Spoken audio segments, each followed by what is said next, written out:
Good afternoon. My name is Shelby Dawkins, and I'm a program manager with the James Center for Cancer Health Equity. And I work predominantly with the LGBTQ community, but also with the adults, young adults and adolescents group community as well. So I had the amazing opportunity to come speak with you all today about bi identities. And we came up with the idea of navigating the in-between. So we're going to go over a little bit of stuff and then talk about some social determinants of health, other things like that. So I will tell you, I am an exchange person. So I might ask you some questions to please feel free. If not, then Z, it's on you. We will get through it. The more you engage, the funner this becomes. I like to kind of take that pace, so then it's not just me sitting and talking at you the entire time. Also, if you have any questions at any point in time during, please let us know. And for those of you who are out in virtual land, we are looking at the chat. So please, again, feel free to share questions. So before we get started, I always like to do a land acknowledgement, is that we are a land grant institution. And so before we get started with our information, we would like to acknowledge the land that The Ohio State University occupies, the ancestral and contemporary territory of the Shawnee, Potawatomi, Delaware, Miami, Peoria, Seneca, Wyandotte, Ojibwe, and Cherokee peoples. Specifically, the university resides on land seceded in the 1795 Treaty of Greenville and the forced removal of tribes through the Indian Removal Act of 1830. As a land grant institution, we want to honor the resiliency of these tribal nations and recognize the historical context that has and continues to affect the indigenous peoples of this land. Thank you for that moment. All right, so what we're going to get in today. So like I said, we're just going to have a brief introduction into sexual orientation and attraction, a brief introduction into bi identities. I say brief, it typically takes a little bit longer than I feel like I zip through, but if I need to slow down, just wave at me. Conversation around accessing healthcare and social determinants for those in the community, how to engage providers and advocate for oneself, and then what can you do as a provider to create a truly inclusive practice for individuals to bring their whole selves. So interesting enough, this is where we're going to start. I think it's important that we discuss the gender binary, and Dr. Karen L. Blair states that the gender binary refers to the notion that gender comes in two distinct flavors, men and women, in which men are masculine, women are feminine, and importantly, men are the male sex and women are the female sex. That's kind of how we perceive sexuality, I think, overall, right? But also about like gender identity. And why is the gender binary important? Well, does it have anything to do with it? Everything. Okay, well, probably a little exaggeration. Not everything that is gender binary comes into play with sexuality, but it has a significant impact on how we perceive and interact with sexual orientation. So has anyone ever seen this sign before? What sign is this? Where have you seen it? Bathrooms, that's right. Is there anything about this figure that is striking to anyone? There's a reason why I picked this one specifically. Foofy skirt. Yeah, I did see that. That was also one of the things. No, so the reason why I picked this particular one is that line.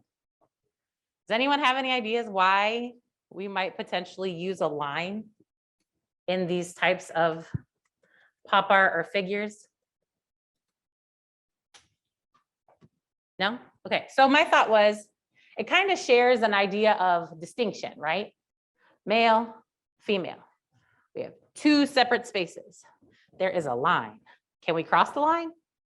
Do we typically cross lines?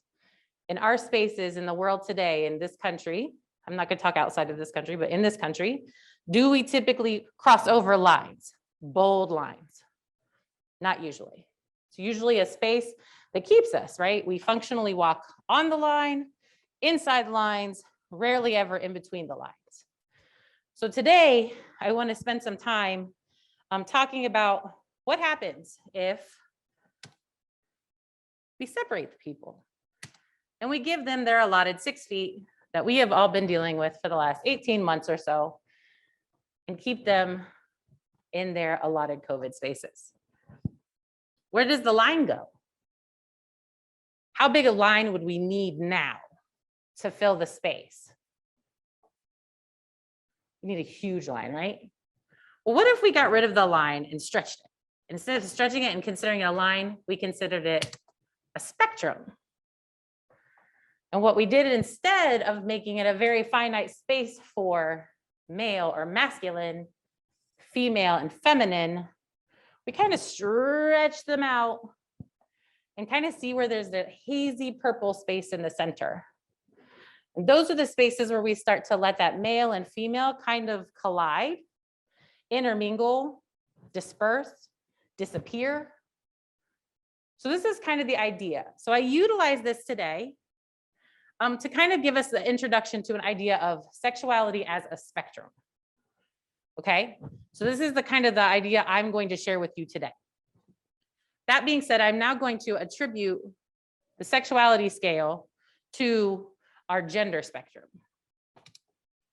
So we have heterosexual, homosexual, right? 2 finites. Everything is around heterosexuality. If you're not heterosexual, you are homosexual. There's no in-betweens, right? That's kind of like how we start. And if for those of you who are a little bit younger, you may not know, but this was like legitimately the deal, like 10, 15 years ago. I'm not even gonna say like 20, 30 years ago, but it was either you were heterosexual, homosexual. There were intermingling conversations about like lesbian, but that's still homosexuality, right? So then we're still like, very finite. In this case, does how I placed homosexual and heterosexual bother anybody? Does it look funny? Does it feel strange? What? Okay, you don't like the heterosexuality is under the female icon, right? So that does, it feels odd and kind of like at your core. First of all, we always say heterosexual, homosexual, right? That's how you say it. People rarely throw homosexual. If you want to say it's alphabetically correct, because that's kind of how I do everything. That could be the case, right? But there's also this alignment kind of with masculine, male, heterosexuality, right? And so then we kind of give women a little bit more wiggle room in the feminine, which is affection, caring, to kind of have that space maybe that's not as finite heterosexual. So that's, I think, typically why we'll see that heterosexual over on the blue side and homosexual on the female side. So I'm going to put them up here. Does that feel better to look at? No, it does not feel any better to look at.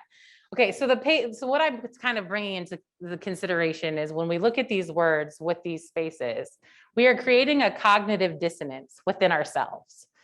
When we take something that is perceived to be one way, we've been conditioned to think of it this way.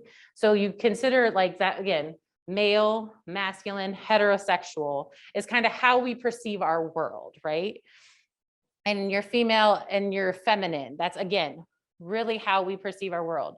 When we start to commingle in those purple and light pink and lavendery, indigo-y spaces, that's where you're gonna feel, observe, a lot more cognitive dissonance, which is where something that you know, you've known forever, you've been told by, taught, educated, from your family, from your teachers, from all the spaces that say, this is how things go. But what we're gonna kind of do today is we're gonna dismantle that a little bit. So you might feel some cognitive dissonance, and that's okay, because it's in those spaces where we really grow and learn things. All right, any questions about this space? All right, no, I got 2 chats. Is it just fun stuff saying hi? Okay. So sorry, I'm running on 2 because we have 1 screen. So I just want to make sure that I'm touching base.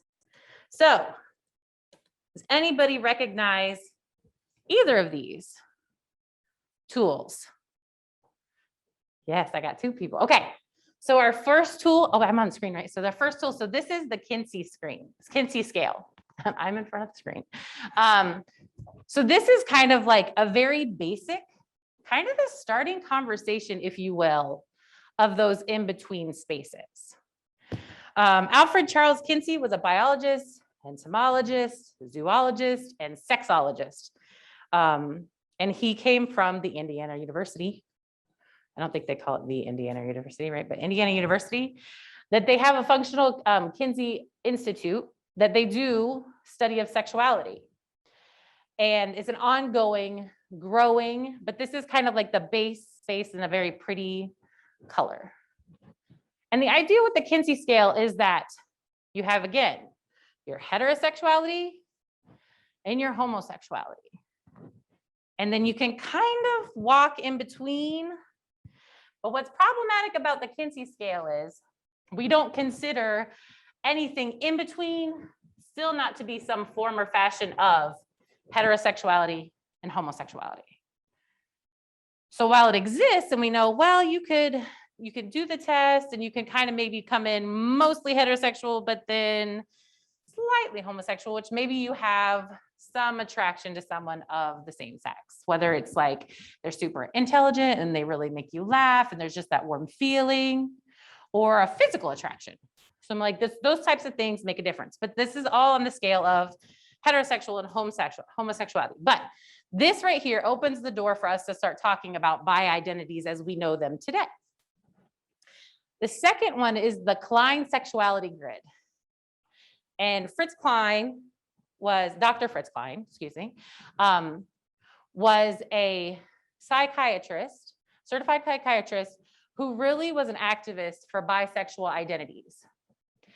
And he kind of took the Kinsey scale and pushed it even further. And not only did he still remain, like he kind of made more space for the idea of bisexualities because he was doing this work in the 70s. And the Kinsey scale, if I'm not mistaken, was in like the 40s. It started out in like the 30s and 40s, I think 47 is when like the first reports came out.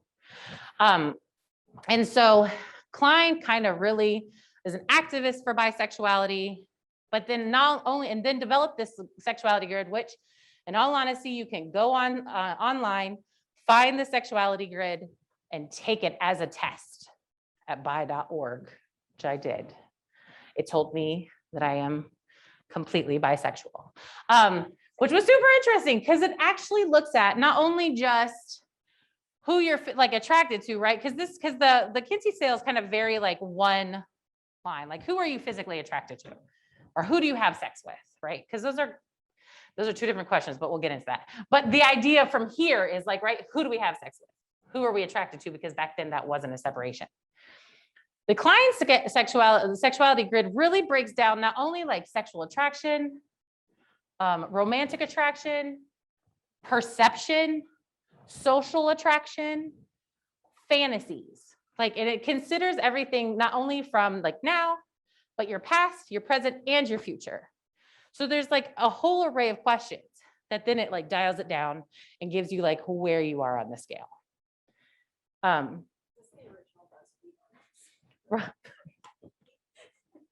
It might have been, that'd be weird. No, this actually functionally is scientifically researched. This person exists, you can check it out. I did actually research the scientists who put this together. Like I said, he was a big proponent of bisexuality in the 70s, but it probably comes from it. Like it might be probably some of our quizzes that we do online in the BuzzFeed space and all these other fun spaces are probably some form or fashion of the grid. It would make sense, right? It's already out there. So we're talking about utilizing tools. I'm going to introduce you to our lovely, lovely, lovely gender unicorn. Has anyone seen the gender unicorn before? Yes. So I guess yeses and a couple no's, which is okay.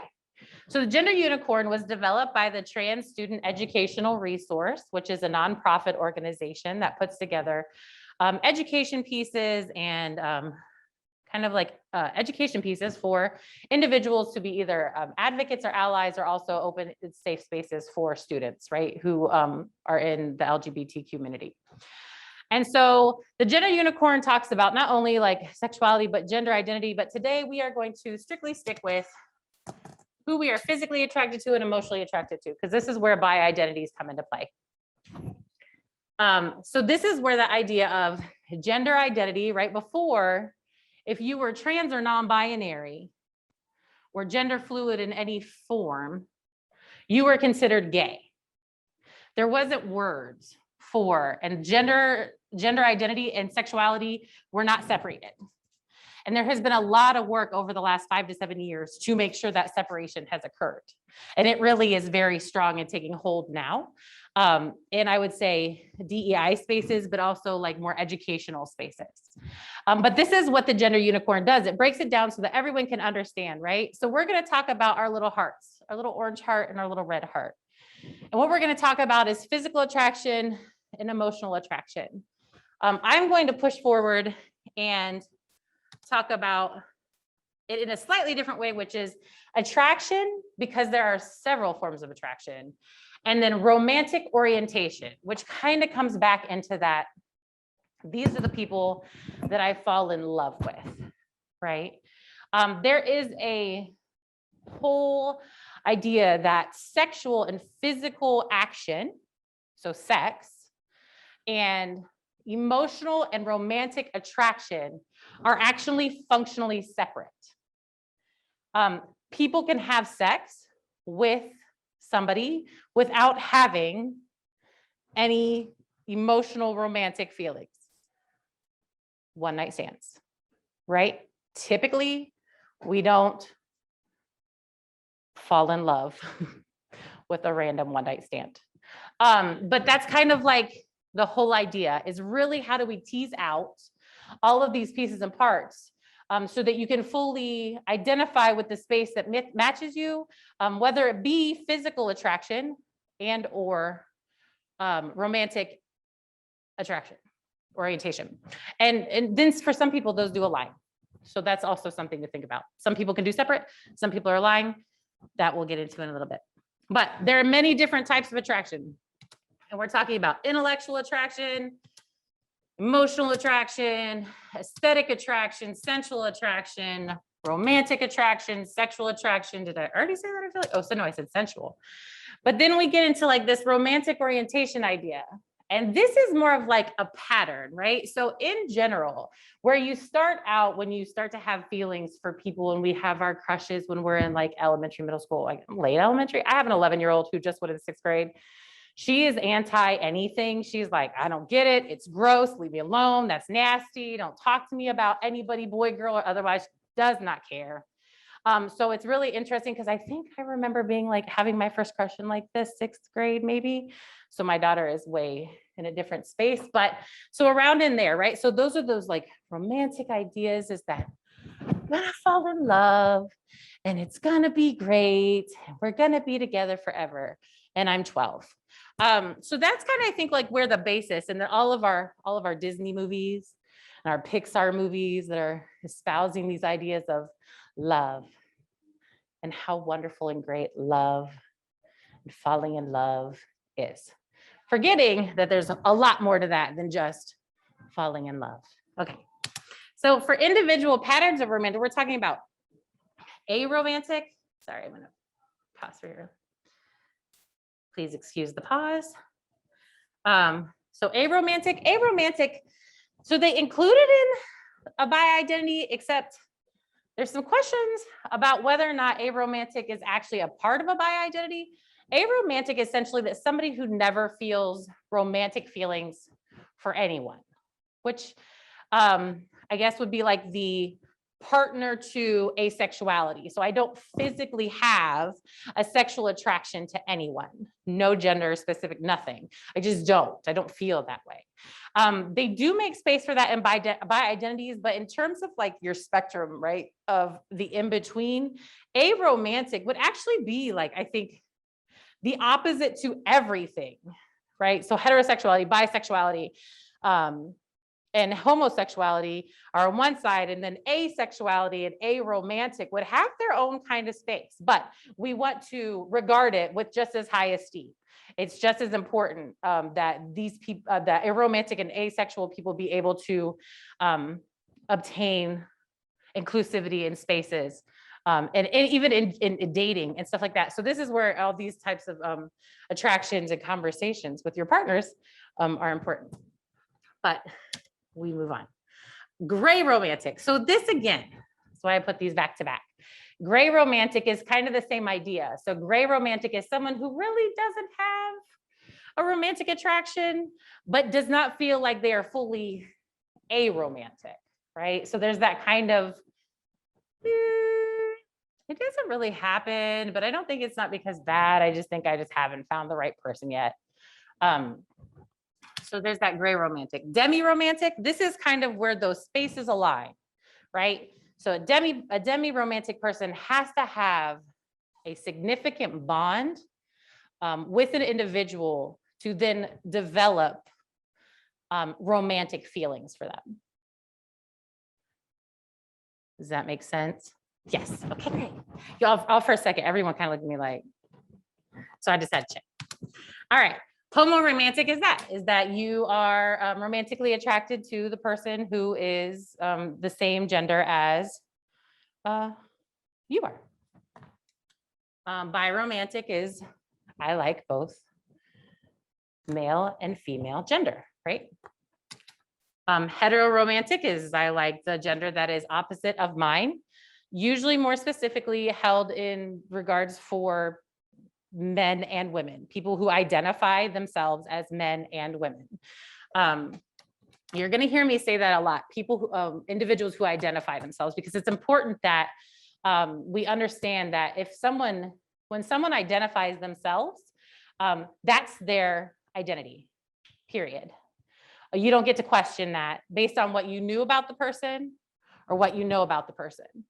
So regardless of anything else, if somebody walks up and says, I'm heterosexual, and maybe you know at one point in time they weren't, or that their gender identity has changed, or that they are fluid, if they say to you that they're heterosexual, the answer is they are heterosexual, right? So we do not question individuals' identities when it comes to sexual orientation or gender identification.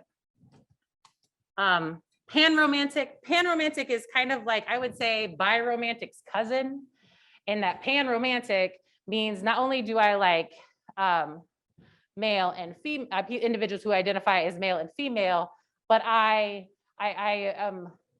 like all genders. Now, this one also has a cousin. Oh, it doesn't come back. We're going to talk about this. So this one also has a cousin, which is multi-romantic and omni-romantic. Pan, omni, and multi kind of all come together. I did find a site that said that pansexuality, pan-romantic really kind of has a political inclusion of non-binary individuals. So that would where omni individuals or multi-sexual or multi-romantic people would be somebody who likes any gender. But then there are also like definitions of pansexuality and panromantic that do not specify and say all genders. So it's really, again, what I'm going to tell you is, before we start talking about the actual identities, is these identities are utilized by people to feel included. Most labels that we utilize or choose is so that we will be a part of a community that identifies like we do. So this kind of goes back to that, if somebody tells you their identity is this, right? So as a white woman, I will always potentially have a space, I say potentially, because if you knew me, I'm a little bit of a pot stirrer.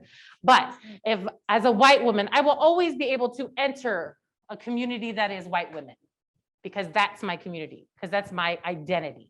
Regardless of how close I feel to that identity or not, you will always be able to enter your space based on what you look like. When it comes to sexuality, there's a little bit more wiggle room, because not everybody's sexuality is obvious. I would actually say no one's sexuality is obvious. That's probably more astute.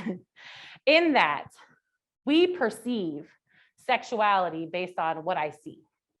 What you look like to me, what you look like to me. I get to sit here and guess, right?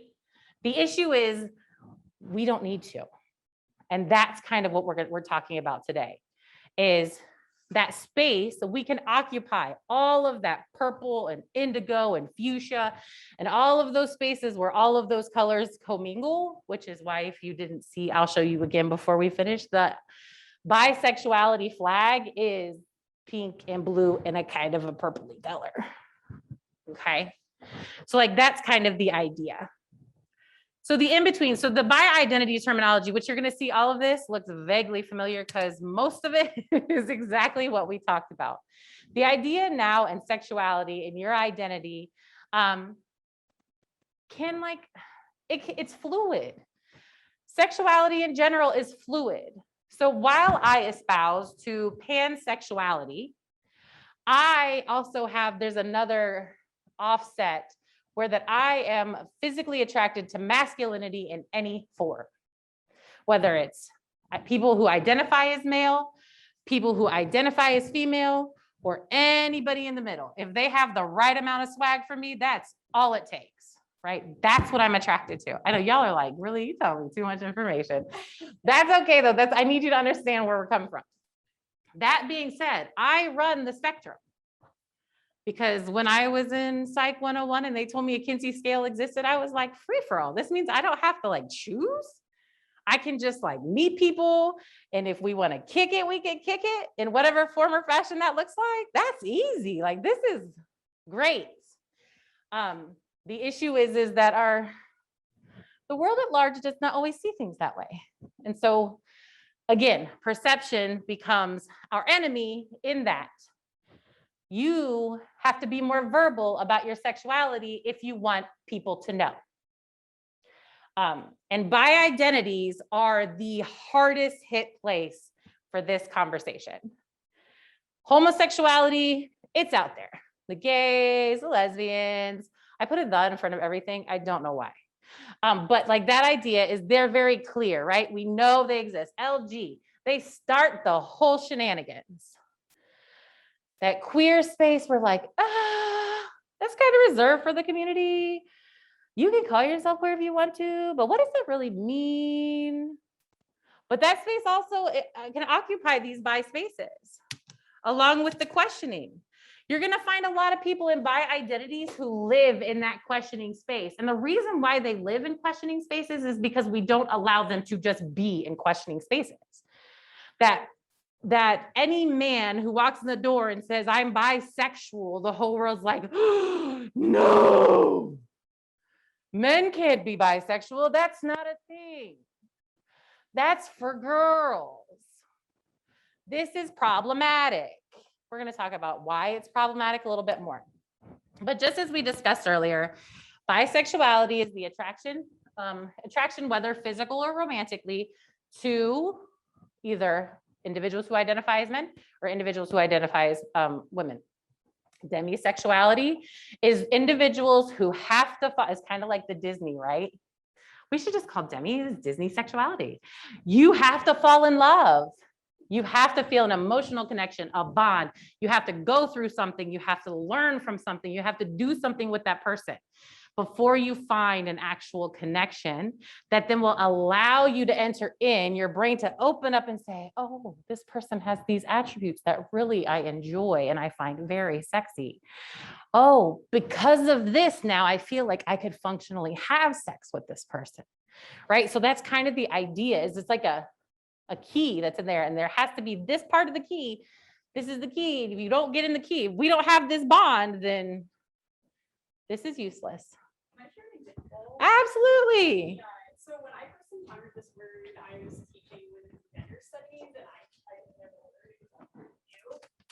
And my students taught me it, and the professor that I co-taught with was like 67, and had only been with like her husband, and she, was with like for the next 20 years or whatever, and that was all of her dating experience. So I was explaining Demi to her. She's like, I'm confused about this like the kids are saying, and I explained it, and she goes, I thought that's just what everyone was. And so like the power of having words, where at 67 she was like, what? Right. Like that applies to me, and she's like, oh, this explains why she was like, I never like dating, I never had a one night stand, like I just like that stuff weirded me out, and I didn't know there was a word for that. And I was like, oh yeah, a lot of younger folks really like this term. And she's like, I'm demisexual. Right. So that's the thing again. So not only is it important that we like know that these things exist, but like that we identify them, because now like this professor at 67 is like, oh, so I have a name for it. I just thought I was defective. I've heard people say this. I just thought there was something wrong with me that I couldn't date. I just thought there was something wrong with me that I had no interest in dating or getting married. I only just want to have sex with people. I feel like there's something wrong with that, right? But there isn't.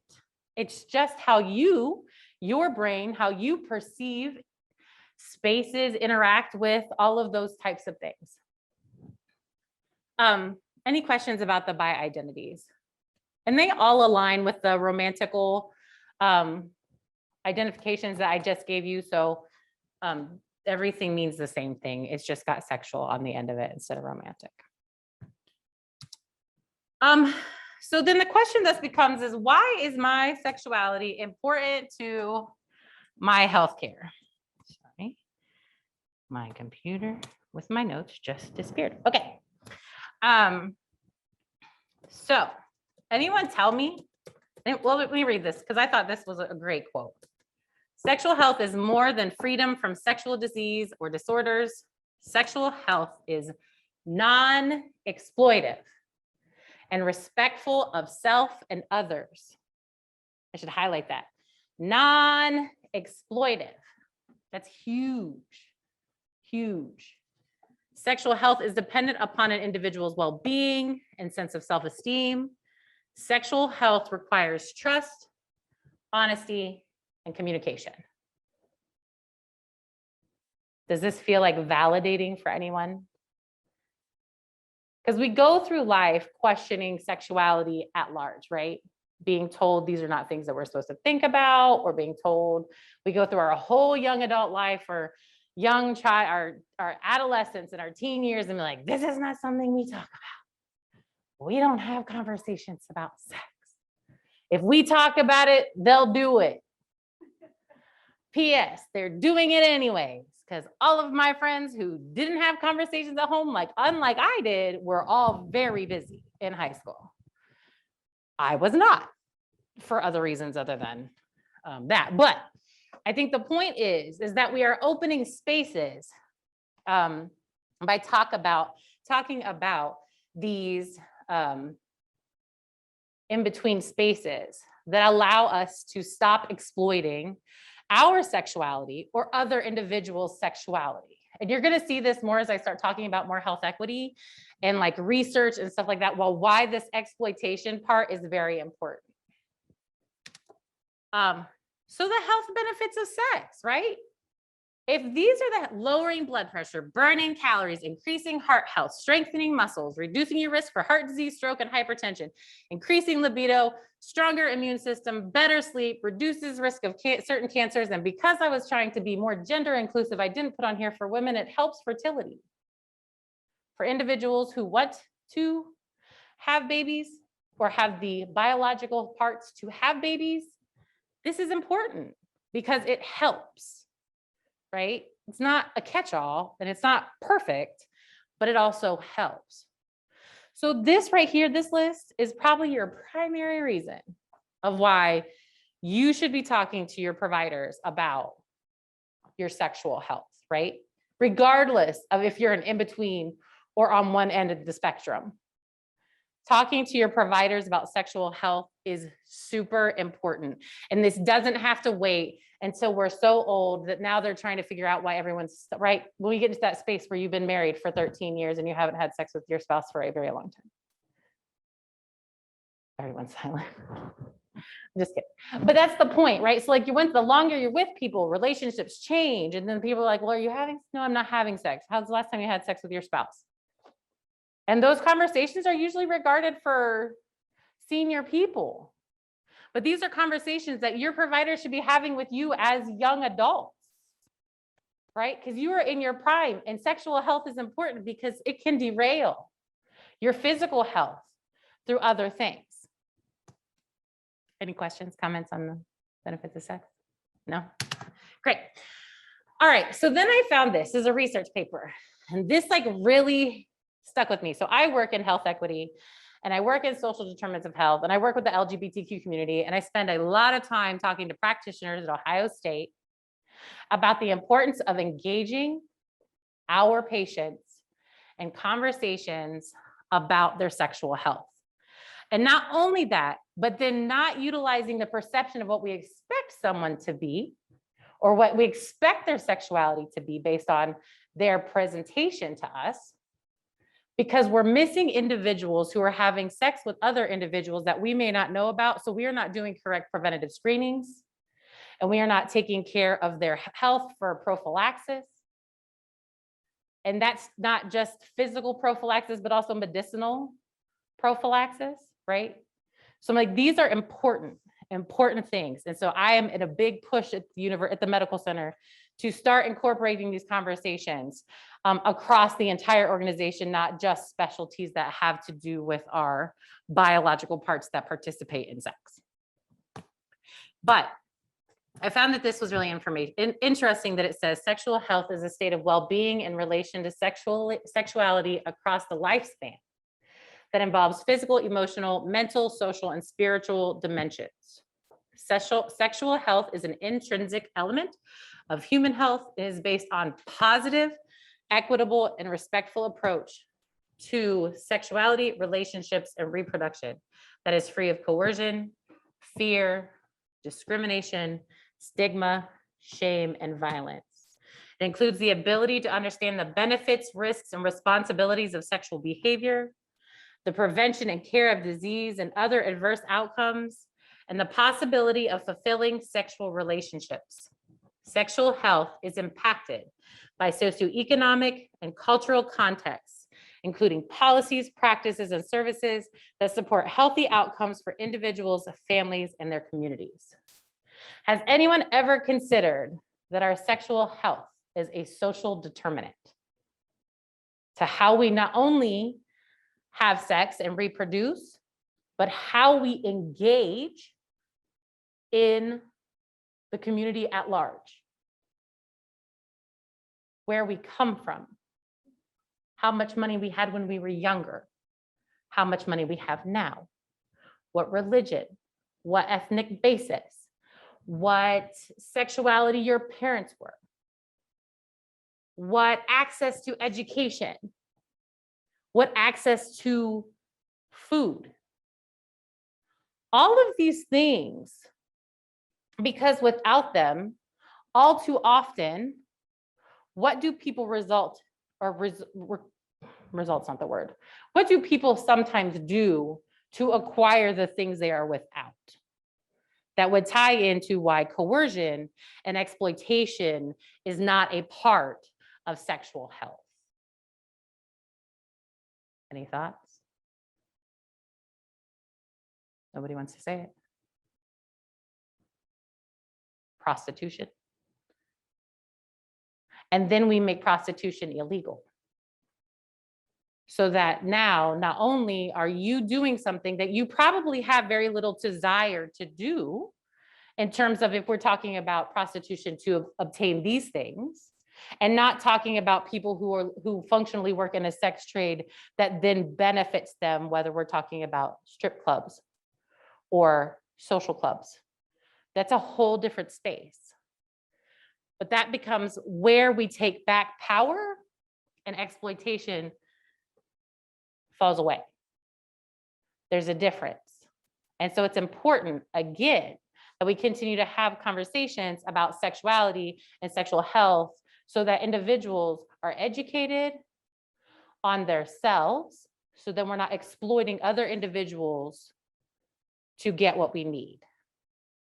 Did that make any sense? Okay, good. Sometimes I talk in circles, and sometimes I'm not sure if I kind of like finish the circle. So if you're like, finish the circle. Okay. But yeah, so this, yes, go ahead, Z. If I could just add, and remembering that it really depends on the individual person if sex work is volunteer. Right. So not forgetting that there are a number of sex workers. Absolutely. This is what I want to do with my life, and that's fine too. Absolutely. But at the same Absolutely. time, that's not necessarily the Right. case. And so I may not have been clear at that in terms of what I was saying was this is where the lack of exploitation and coercion come into play. Individuals, forgive me, individuals who choose to enter into sex work for the purpose of empowerment, engaging, taking back their sexuality is very common. And there's nothing wrong with that, other than it's borderline illegal, and we need to potentially address that as a whole different conversation. But all too often, it's because of individuals' inability to look at their own sexuality that leads to spaces of exploitation and coercion. But yes, that's exactly what I was trying to say. Z said it in a very more friendly, less crazy roundabout way. All right. This is the other reason though.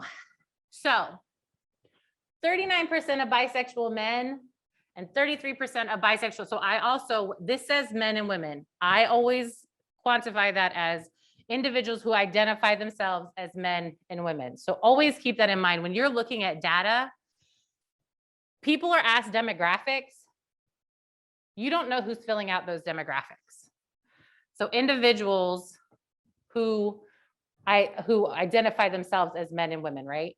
So 39% of men and 33% do not share their sexual orientation with any medical provider in comparison to 13% of gay men and 10% of lesbians.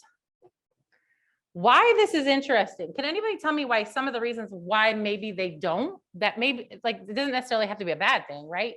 But why are maybe some reasons that bisexual people who fall into bi identities don't share?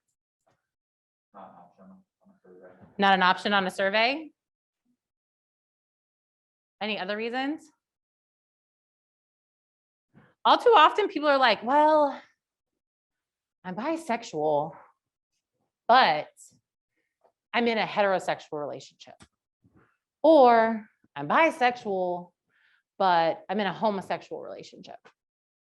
That does not negate your sexual identity at any point in time.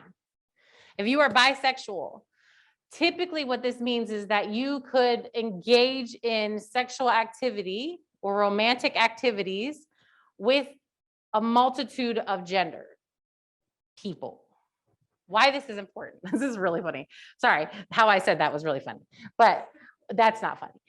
What's interesting is that all too often a physician will perceive what you are when you walk into the space. I am clocked as a cisgender, which I am, heterosexual female, which I'm not. When I was in college, I did a lot of bouncing back and forth and around different gendered individuals.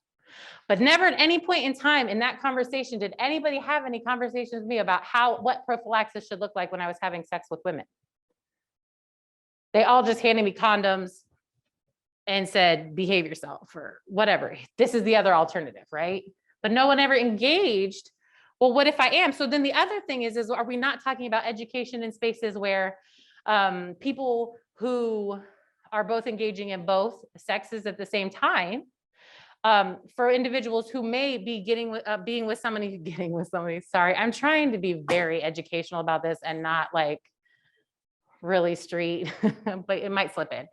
But if you're having sex with somebody who is female, who's only having sex with other females, you might be introducing something if you're having sex with men, right? Because there are STIs and stuff that are transmitted more quickly from male to female genitalia. And so that makes a difference. But if I don't know, as somebody who occasionally has sex with another woman, that it's important that maybe I'm telling this other woman, hey, just in case you're not, I am having sex with men too, because there are other preventative measures that this woman may now, or this woman who identifies, the person identifies as a woman, may need to talk to their care provider about. It changes the conversation. And again, as we established, sexual health is important to overall health, and sexual dysfunction or disorder can cause problems in overall health long-term. Yes. I got a comment in the chat saying confidentiality concerns might also be an issue, which Yes, and Absolutely. building on that, a lot of people don't realize like the abysmal state of our laws around employment and health and all sorts of stuff. And yeah, being outed as bi could lead to losing your job in Ohio and would have no recourse. Absolutely. So there are, so yes, so that is absolutely another reason. So confidentiality, right, issues. And then the other issue is that there are unfortunately states such as Ohio, where there are no protective measures for individuals for home, for work, or for being out in general places, basic protections based on your sexuality or your gender. So yes, these are all absolute perfect reasons why somebody who is bisexual or in a bisexual bi identity would not say why they're a part of a bi identity. Yes, you may go right ahead. What I've heard a lot from various friends, and I've experienced myself, is when you're talking about with the like assumption of someone like walks in a room and people make a decision. Like this is a problem I've had multiple times at my primary care physician's office, where she gets it, and the nurse like every single time makes a comment about me being a lesbian. And every single time it's like, well, that's not how I identify for several reasons. And one time was getting tested just to be a responsible human and know my status. And the comment was, well, why are you bothering getting tested when lesbians barely ever get STIs? And I was like, you are a healthcare professional. Should you not be encouraging like responsible behavior and prevention? And we had to like sit down and talk about it. And also that no, I was not going to date her daughter either. So there was a whole lot of stuff going on. Wow. But it was like just assumption after assumption after assumption. And that like because of how I dressed, that I couldn't possibly be interested in men, which like 99% of the time I'm not, but Sometimes. you don't know. Yeah. Yeah. Gatekeeping.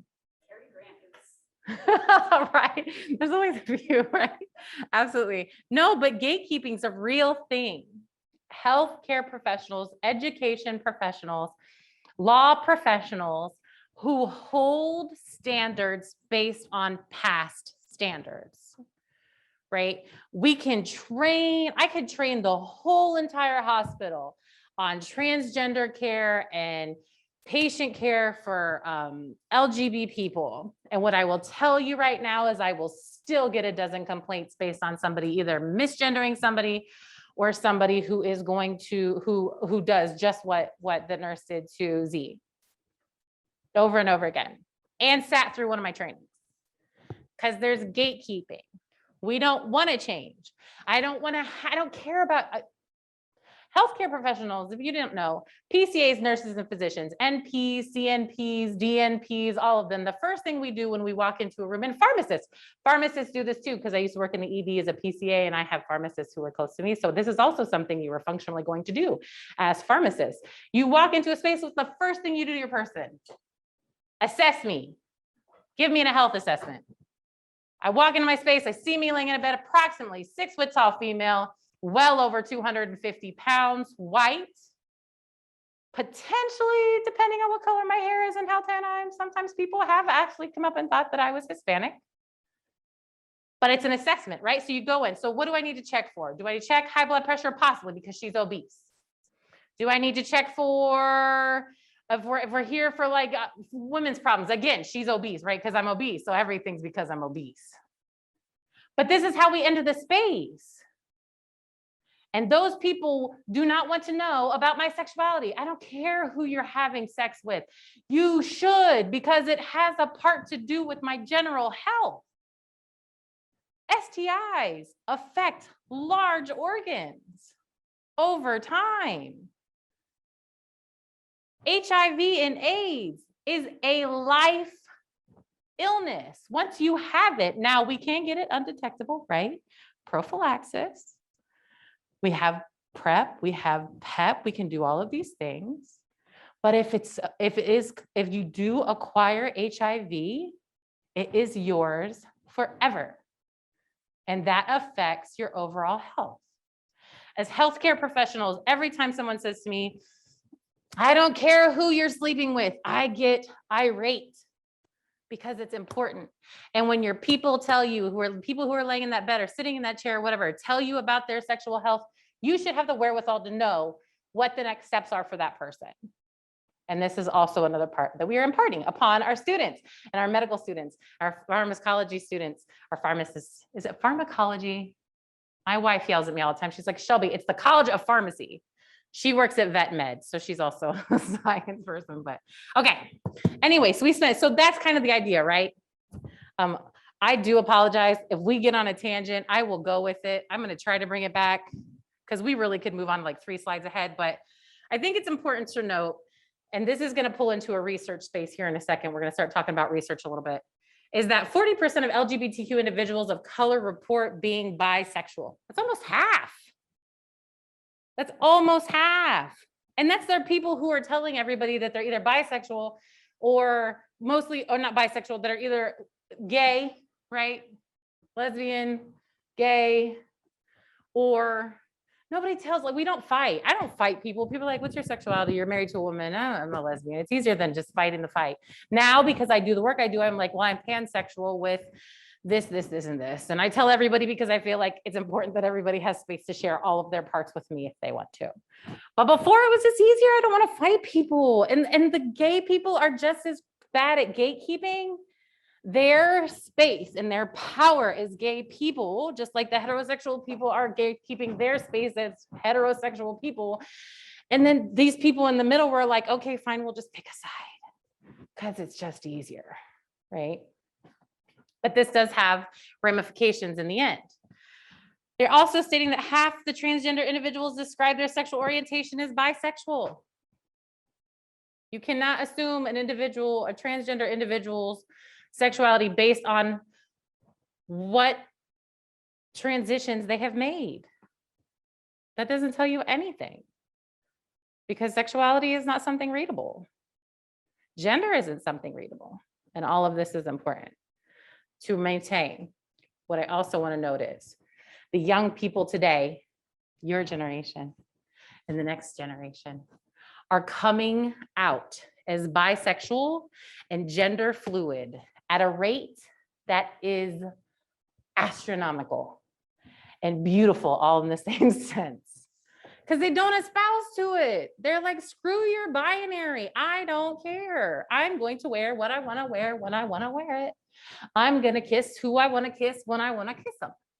They don't care. My daughter's 11. We've had a whole entire conversations about non-binary, gender fluid spaces. What are your pronouns? She introduces herself, some people as they. I said, do I need to call you they? Is that your pronoun? She said, Mom, I don't care as long as you're respectful in how you call my name. This is our youngest generation. And so they are going to bring more information, and our older people who are going to be the professionals in these spaces have to be prepared to take care of these new people, because they are a whole new kind of love, kind of great space. What I was mentioning was why that information was important, and why bisexuality being erasure is important, is that bisexual health outcomes are abysmal. I think the only person, this is so terrible to say, working in health equity, the only people that have worse health outcomes are transgender women of color, more specifically, usually Black, Hispanic, or Latinx, are the only other people besides bisexual individuals. There's this whole slew of these things: higher rates of obesity, higher rates of breast cancer, higher rates of, so HIV, because there's no education on sharing different types of partners. When I say that, I meant like having different types of partners. We're not talking about polyamory today. HPV is a huge factor in bisexuality at this point, bisexual health, huge factor. HPV is really hitting our 30-something age group hard. It's aggressive. The cancer that comes out of HPV Some strains disappear. They do. They like, I don't remember what the physician told me, but they kind of like run their cycle out of your body, right? But then there are strains that don't. And those strains are aggressive. And we're seeing increases in mouth, throat cancers. We're seeing increase in cervical cancer.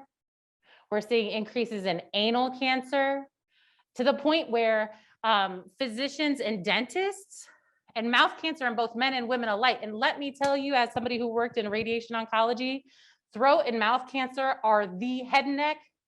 This is the worst place for cancer in terms of you live, but the things that have to be done to get you healthy again. Radiation in this space is really rough. And so I always scream prophylaxis, prophylaxis, prophylaxis, condoms, dental dams, all the whole nine, no matter who you're sleeping with. This is important. The thing is we don't know who everybody's sleeping with because we're not pulling demographics that are meaningful. Higher rates of drug use than heterosexual women. Does anybody see something interesting about all of my points up here though? Is there a consistent theme that everyone's seeing yet? General population of heterosexual. Do you think they're talking about men? No, we don't typically use our data and research to correlate across gender. Bisexual women, bisexual women. I need you to know I scoured HHS, Healthy People 2020. Is it 2020? Is it 2021 out? 2020? Thank you. And several other health-related sites. Government, research-based, NIH, NCBI, like I went through all kinds of stuff, and almost all of the research I saw was around bisexual women, and it's sad the amount that it's actually happening is very minute. There is one, I think I left one on here. Here he is. A recent study found that biphobia contributes to bisexual men being less likely to come out and get tested for HIV, which has caused bisexual men to be disproportionately affected by HIV. What I will tell you is if you are looking for research on bisexual men or individuals who identify as men and are also bisexual, you have to look under what? Anyone know? Men who have sex with men, or MSM. Can anybody tell me what predominant amount of research is happening in the MSM area? HIV and AIDS, prophylaxis, prevention, and then like living with, there's a word for that, but I can't think of it, and STIs. So why don't we call them bisexual men in research? I said this when I first started. You three were here, you were here. Does anybody remember what I said in the very beginning? Because men can't be bisexual. We don't allow men to be bisexual. That's not a thing. Men who have sex with men, what? Eliminates what?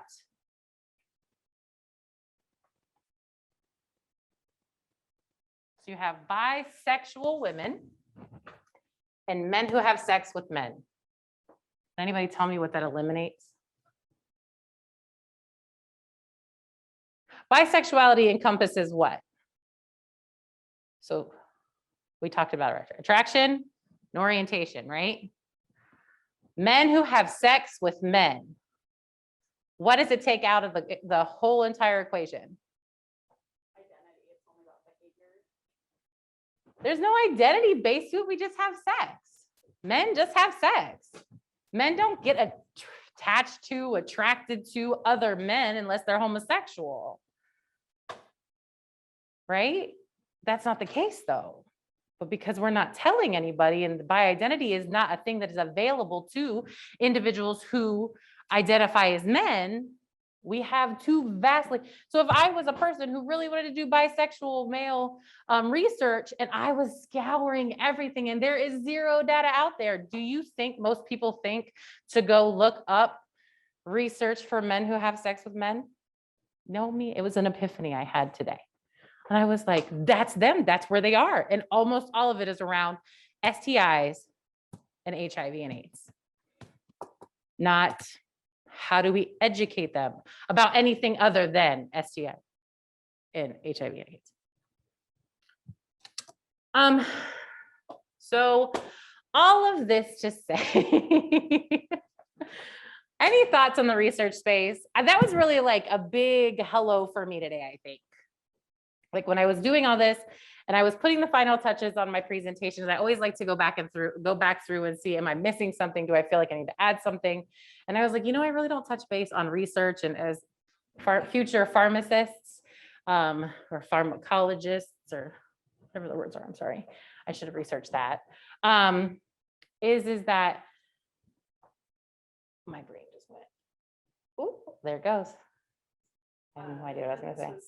Surprising even. Oh, okay, thank you. Is that you as potential researchers in the future are going to be impactful in this space. And even if you're not researching this space, how you develop your research and collect your data, demographic requirements for your stuff, you don't have to necessarily do a research study on something specific to sexuality, but if you utilize demographics in a very appropriate way, in a way that is intentional to include stuff as sexual orientation, you are opening doors for people who do.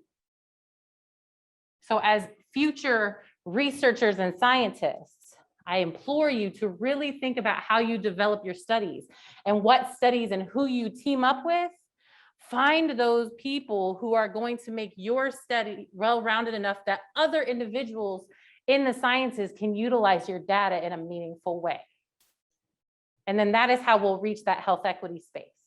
And social determinants will start to be addressed at a higher rate. So to get out of that, is any of our online people? I see 10. I don't know what's out there, but I'm just making sure so we don't move on. Good. Okay. Thank you, outside people. Okay, virtual people. All right. So this is kind of like a basis for those individuals who live within the bi-identities, and like, how do you navigate healthcare? And as somebody who lives within this bi-identity space, I've had many of these conversations with my providers. I have always been very verbal about my sexuality because I'm just very verbal about most things. And so I have experienced a lot of pushback conversations, but also a lot of magic moments, right? With healthcare providers. And for me, that's like a relationship that is necessary about that. It's a relationship that is necessary and important, just like a hairdresser. I need to know my stylist knows what I want, knows me enough that if I come in and I ask for crazy, egregious things, they're not going to do it. I need to have a relationship with my physician or my general practitioner that also, if I walk in and I say something to my doctor that is egregious and crazy, they can stop me and be like, Shelby, I know you're a little bit dramatic. Let's really review what this means for your health, right? So having that intimate, when you're in this like this place where you're kind of like moving and flowing, and college students, like it's harder to do, but I will say that the Willis has some really great physicians. I have experienced them in the past. So it's harder, but as you get older, finding a physician who is really going to take care of you. So that's the most important step, is finding an inclusive care, is look for healthcare organizations that might use charting systems that are inclusive and collect all the demographics. A good way to know this is, for instance, OSU has something called My Chart. I think Nationwide has it, Ohio Health has it, I'm pretty sure Mount Carmel has it as well. But you can go in, so February 2019, OSU went live with SOGI data, sexual orientation and gender identification, where you could go in and you could update your sexuality and your gender, your pronouns into your chart. The issue is we didn't have any marketing event. Nobody knew about it. So nobody's using it.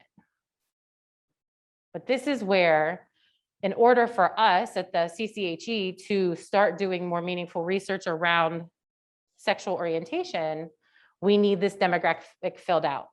So those are important. And I know you mentioned earlier, report demographics if you feel safe in that space to do so. Write it in. My wife and I have 2 girls. We had our first child in 2010. What I will tell you right now is in 2010, our provider was inclusive in that we were referred by other gay families to go to this particular pediatrician. Their paperwork was not inclusive. And so I scratched out all the non-inclusive stuff and wrote it in. And about 2 years later, we got new paperwork. I have a well-intentioned chiropractor, and he was trying to do inclusive paperwork as well. And he tried and he did a few things that were really good, and he kind of missed the mark. And I asked him, as somebody who works in health equity, are you up for any kind of criticism or conversation about your intake papers? He was like, yeah. And so I told him, and by the time I came to visit in 2 weeks, he had updated all of his paper and put it online. So you being a bisexual individual who doesn't have a space for a demographic in a clinic that might be smaller or even a larger organization, you make an impact because you may not be alone. And if a bunch of people are starting to write this in, they will add it to their demographics. Or come out and say, is there a reason why you have mother and father still on this paper and not parent and parent? And the physician will be like, nope, because I don't do that. Well, then maybe as a physician, you need to advocate for your patients and make that happen. So you can make changes within your personal stuff if you feel safe doing so. Never, ever, ever put yourself in an unsafe space. Does your provider have signifiers or signage in the space that lends to an inclusive environment? Some places, like the gold standard in Columbus is Equitas Health. If you have ever walked into an Equitas Health clinic, there is patient education to the hilt around sexual health for all individuals, all gender identifications. There are rainbows from this wall to that wall. It's colorful. Everyone is kind. They have pronouns on their badges. All of these things make a difference.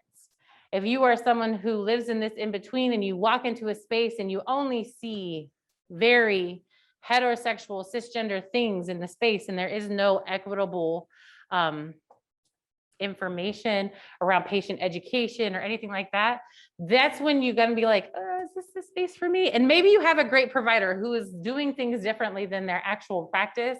And then that's when you engage with your provider and be like, wow, is there a way that maybe we could, I don't know, get an advocate magazine or find a picture that isn't the same straight couple all the time. And I mentioned that, are there magazines or patient education available? Patient education is huge. And right now it's a big push to get inclusive patient education. And that means making sure that wording for individuals, so there's like, so you can still have everything you need for women's sexual health, right? Or women's health, reproductive health, but also understanding that there is a large population of transgender and non-binary individuals giving birth. And so sometimes there's like this whole gender dysphoria thing. So you don't want to cause more trauma by making them look at paper and stuff that says, this is this part, this is this part, this is this part, and this is what we deal with. If you have an inclusive patient education, you'd have something for giving birth, right? Women giving birth, but then you could also have reproductive information for transgender and non-binary individuals, where it goes through and it uses inclusive language throughout from the beginning to the end. You do the same thing for like cancer prevention. You do the same thing for non-smoking. You can do this, like there's everything out there. And a lot of organizations do this stuff for you and you can like rebrand it.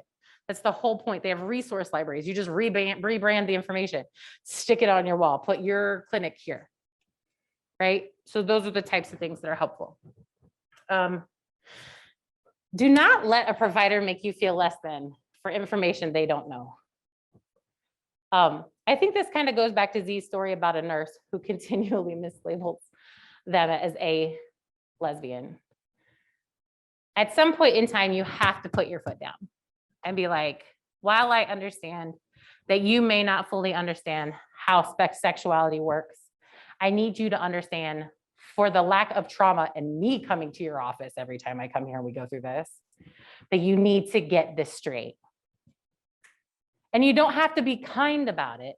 I would be respectful and you don't have to yell and scream and cuss people out, but you also don't have to apologize to somebody who is offending you. And you don't have to educate them either. But do not let, even a physician, you are not held hostage in a hospital or a doctor's office that requires you to go through someone making you feel less than for getting care in that space. Find an inclusive provider. Like here in Central Ohio, we have, or for Ohio, I guess the catchment is Equitas Health Institute puts out an inclusive provider guide for the entire state of Ohio. And I put it out to a lot of my physicians. So we actually went from, I think, like 24 to almost doubled our number of physicians who have had training or work with the community. So find those things. There's a LGBT healthcare net, the Fenway, I think it's the Fenway, but it's healthcare. And you can go on and you can put in different organizations to get that information. Oh, I think I didn't delete this. Sorry, that's twice. I will fix that before I send that to you, Z. We're just repeating. Inclusive information in your space is important. What's on the TV in your doctor's office is important. I have walked out of doctor's offices for very specific things on channels. And I've also walked into clinics where I was like, can you change that? And then they look at you and be like, because I'm uncomfortable. And if you can't change that, then we need to reschedule my appointment. And a physician never likes to find out the reason why you left and you were there and you left, because that messes up their whole day, is because somebody wouldn't change a channel. I don't believe that healthcare is a self-service, like a high concierge hospitality type of deal. But what I need people to fully understand, if you choose to go into healthcare in whatever form or fashion, we live in a capitalist society. We all pay for everything that we get. You will have to cowtail two people at some point in time. Beyond a place, whether that's getting them a sandwich or getting them a hot blanket as soon as they get into your ED and you know they don't need it. But because they're paying for it, you do it. So if I ask you to change a channel because something offensive is on the TV in a clinic, change it. Or better yet, put on like HGTV or the Cooking Network. Those are the most non-offensive channels on the planet. Let's see what we're doing. 4:46. Okay, I'm almost done. We're about the end. They're like, oh my gosh. So how do I talk to my provider? I kind of included this still. Always make sure you're safe. That's super important. When you're talking about reproductive health, no matter who you are, so if we're talking about, if you're with an OB-GYN and you're talking about potential like period issues or bleeding issues or physical issues with your genitalia, whatever that is, be upfront with what you're doing, who you're doing with, and how you're engaging in it. And when I say it, I mean sex. If you're having issues and you only give half the picture, that can lead to a longer time to diagnose and potential not necessary medications or treatments that we could have gotten to the end part if you'd have just told me all of the information. Again, if you're in a safe space. If unfortunately you live in a space where clinics are small or clinics are like there's not a lot of them, then this is where, unfortunately, do what's safe for you. Give as much information as you can so that you are physically safe in your space, always. Request the preventative and diagnostic tests you require. This is a problem for people of color, a lot of Black women, a a lot of Black people, there's this idea that, and if you look, this is all based on research, but if you look up, there's like where the idea is that they have a higher threshold for pain. And this is why we have such a high rate of death after delivery in Black women, is because they complain about issues. And the physician does like, checks their vitals, and they're like, well, everything looks fine. And what we don't know is that the patient is bleeding, right, inside. And this is an ongoing, and there is a lot of implicit bias behind care for Black women. And then when I ask you for something, so as a bisexual woman, but who's been married to a woman for a very long time, they're like, so are you pregnant? No, I'm not pregnant. You couldn't be pregnant? No, I couldn't be pregnant. Are you sure you're not pregnant? I don't know how else to tell you that I haven't had sex with a man in over 13 years. No, I can't be pregnant. My wife gets really mad when they make her pee for a pregnancy test. My wife has never, ever, ever, ever in her almost 50-year life had sex with a man, and is required to pee in a cup for a pregnancy test every time she has to go through a test. People are like, well, what if somebody's lying? Well, we signed paperwork that says we have espoused all of the information that you need for me to get this test. And if anything bad happens that you told me could happen, if I didn't tell you something, we are not responsible. I know lawsuits still happen, but we're litigious in general as a country. So these are all important things. People who do not, lesbians don't need to be tested for certain STIs. Women in general get tested less for HIV. And women in general are very rarely ever offered HIV/AIDS prophylaxis. Understanding that most of the PrEP and PEP research has been around MSM. So they're like, well, we're not sure how beneficial it could fully be. But we're like, no one's like really rolling out research to find out, right? So ask for what you need, ask for what you want. If a physician tells you, well, I don't think that's really necessary, you ask them to notate in your chart that you requested this and they told you no. Bet you $10, they'll either note it in their chart, find a new physician, or they'll come back and be like, okay, well, fine. Because again, you're paying for your insurance. And if you all are not, your parents probably are. Okay. What if my provider doesn't get it? Like I told you, gatekeepers are probably going to be your biggest issue. Those people who have been educated, have been told that this is something we need to do and still refuse to change.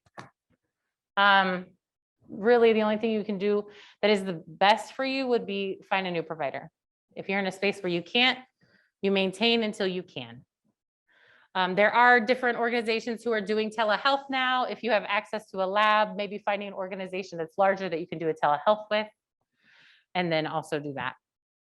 Virtual, unfortunately, COVID is awful, but we have really expanded our healthcare spaces due to it. And so it does offer a lot more contact in healthcare spaces that it did not allow for before. If you have a provider in a group and you're like, I don't know, I like you, but then there's like 6 other physicians, switch doctors. They don't care. They don't. Just one more, I mean, not that they don't care about your health, but in general, like they're not going to be mad at you if you leave them because there's somebody you'd prefer to see who does things a little differently. They don't, like, that's not, we don't care about their feelings. I need somebody to take care of me the way I need to. This is not a relationship in terms of like, we're buddies or family. I need you to do what's right for me. And this person over here is educated in that space. And so I need to go see this patient, this person instead of this person. For those of you who are looking to be providers in the future, as I have notated earlier, avoid assumptions. Do not assume the person in front of you is sitting in front of you is, you can do your assessment because we do that in our head anyways, and then ask the appropriate questions. Do not assume you know an individual's gender identity, sexual orientation, pronouns, or anything just by looking at them and who is standing in front of you. Seek out education and resources for your bisexual patient population. There is stuff on HHS. If somebody's like, well, there's nothing that is like approved or best standards, lies. It's all out there. It's all out there. Fenway, UCSF, University of Michigan, lots of different academic organizations and government spaces. NIH has an entire SGM research area, and they are doing lots and lots of work. Work on provider and staff development, like the nurse who clearly couldn't get it right. Keep engaging, making, if you're in a space where you are going to be the lead of your space, make sure that your people are educated. Make sure that there is a meaningful reaction to people who do not follow your guidelines. If you do not do anything for people who continue to misgender people or mislabel them for their sexual orientation, they will continue to do it if there is no ramifications, because it doesn't affect them and it's not about making a change. And I'm not about somebody, I've supervised people, I don't want to beat everybody, but I want you all to like make meaningful changes. And advocate for your patients and your population. If your organization isn't providing affirming care and patient education, be the driver. That's what I'm doing right now. Our organization, Ohio State Wexner Medical Center, is a little bit less than stellar in taking care of the LGBT population. I have spent the last 2.5 years sitting at every table asking, why aren't we doing this and how can we make a difference? People don't necessarily like me very much, but they are starting to see the need for the changes, right? And there's research, and Joint Commission has a toolbox and all this stuff, it exists. You just sometimes need to hand it to them and say, but this is what's out there and this is how we can do better. And then they go, oh, okay, well, that makes sense. Because sometimes it just needs to be logical, people. These are some resources. I'm going to give this to Z. If you did register, then this will go out to you. I will amend the one slide that I messed up. And then this was the one research study that I cited specifically, but that's it. I'm sorry, I did go a lot longer. Oh, sorry. So there really isn't a lot of time to converse, except that I am here for you if you want to converse. So any questions, comments, disagreements, you can totally, this is the other thing. When you're talking about sexuality and gender identity, it is forever evolving. And there is no finite answer. This is not math. You can disagree. There's a whole research around, while the gender binary is a construct, is it a construct? Is it a social construct? Or isn't it a social construct? There's a whole entire thing happening. And not all the people you would think fall on the sides that you think they would fall on. So like everything that we talk about when we're talking about DEI spaces, not DEI space, but sexual orientation and gender identification is fluid, growing, and it will continue to grow. So you can disagree. If anyone says something, you're like, I don't feel like that's right. That's okay. That's how we learn. And yes, go ahead. Yeah, if I can air like one of the big debates right now. Yeah. Just for acknowledging it, is like this question of like, does bisexual as an identity inherently exclude trans people? And people like arguing whether bi or pan is a superior identity. And there's like a lot of disagreement about that. I will say that it's something that I've heard at a lot of conferences is folks saying that bi doesn't have to be an woman, bi can be just more than one. So like if someone has capacity to be attracted to more than one person, then they which is the camp that I'm in. Like I'm a bi trans person, so I find it difficult to be told that like my identity is bi or is transphobic. Even though I prefer the term queer, but that's not usually on form. All right. No, but I think like that comes back to like that gatekeeping space. Not only are heterosexual cisgender people gatekeeping, so are homosexual, transgender, non-binary, like everybody is gatekeeping their space because that's their safety, that's their power. That's what this is, my belonging space. You cannot intrude in my belonging space. And bisexuality is a great big old what if. Like, what if the whole population, what if we suspended the idea that you had to be with one specific type of person based on how we perceive our community, our world. And I could really just engage romantically or physically with whoever I had interest in. What if that's how we were all raised? All of these sexualities would not exist because we would all just be commingling. There wouldn't be this need for this spectrum. And I always tell people, DEI work, regardless of what it is, we are going to focus in spaces. That does not mean we are leaving anybody else out. Just because somebody is being pinpointed right now and pushed forward doesn't mean that no one else behind them is not going to see the benefit of what comes out of this. We don't do it to leave people out. We do it to create space for more people. If you look at the whole anti-racism movement and Black Lives Matter movement that has taken place over the last 18 months. As an LGBT person who is responsible for the ERG in the medical center, I told everybody, we're gonna take a step for a second, because I had been pushing really hard against the organization to do some meaningful work. And I said, we're gonna step back. It doesn't mean we're not going to then still advocate, but we are going to support our Black family, friends, coworkers, and make sure that they are supported in a way that they have never been supported before. And when they have finally found their seat, we will continue to edge, and we will just cause a chain where we will hold our hands and we will pull everybody with us. DEI people don't do work to only benefit one group.